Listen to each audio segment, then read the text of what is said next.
Welcome to Culture Talk. Today I'm joined with astronomer Hugh Ross. Hugh, thank you for joining us. Hi. We're going to be talking about a really popular topic, especially on our website during this time of year, the Christmas star. So when we think of what the book of Matthew says, that the star rose and hovered over the child who was born, what is that? What was that star? Is it a comet? Well, there's been a lot of speculation over the star. Most of the speculation says it's a star plus planets or a couple of planets.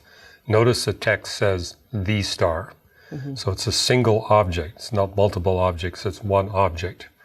And the text tells us that the star appeared when the Magi were in the east.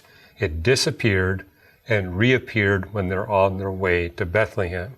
So it's a stellar event that can appear, disappear, and reappear. And evidently the time between the appearances is roughly a year and a half.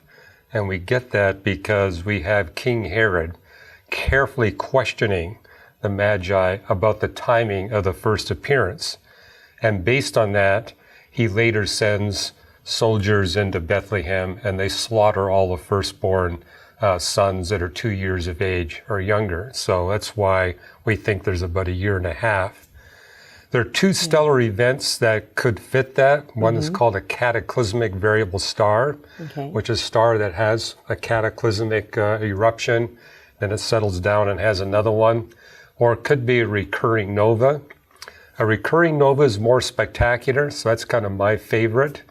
And there's actually a record in the Korean astronomical analogs where they talk about a new star that appeared. That's kind of what nova referred to. You basically study a constellation, a new star appears. We know it can't be a supernova because that won't recur. A nova can recur. And for a long time, people were skeptical of the recurring nova theory because we hadn't observed, we astronomers hadn't seen any recurring nova with a period as short as about a year and a half. But just in the last couple of years, they've discovered two that are on the order of 1 year. So it tells us that could quite likely be the explanation for the Christmas star.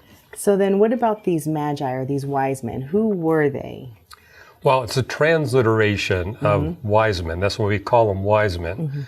Where else are the wise men mentioned? In the book of Daniel. Daniel was the chief of the wise men. His friends were wise men. They were educated in all the sciences of the East. And so these would be well-educated individuals with a standing in the East, and they would have been aware of the book of Daniel. I think it's the only book that the Magi were aware of. But what's unique about Daniel, it's the only book in the Bible that predicts the timing of the coming of the Messiah. It's in Daniel chapter 9, verses 24 to 27. So just based on those three verses, the Magi said, this must be the time. Now the text only gives you the approximate time. It's only accurate to a few years. So they would have been looking for some kind of sign, and they saw this new star, and then they went to Jerusalem. They didn't know the place. The star didn't give them the location.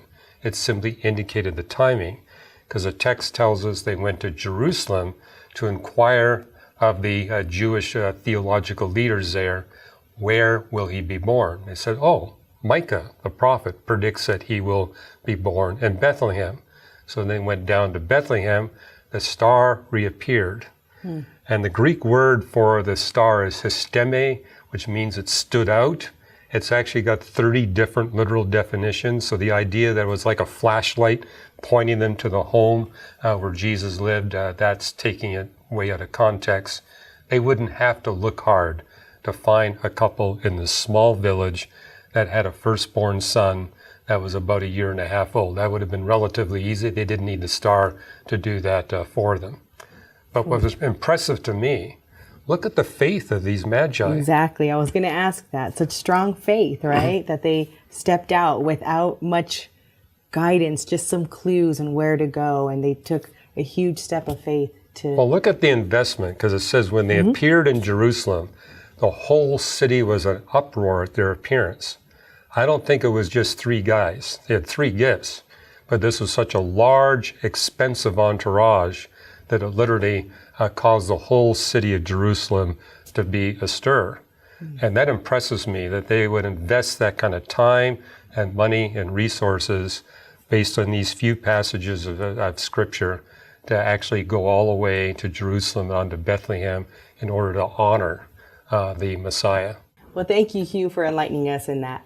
For more on this topic, visit reasons.org and search Astronomy Sheds Light on the Christmas Star.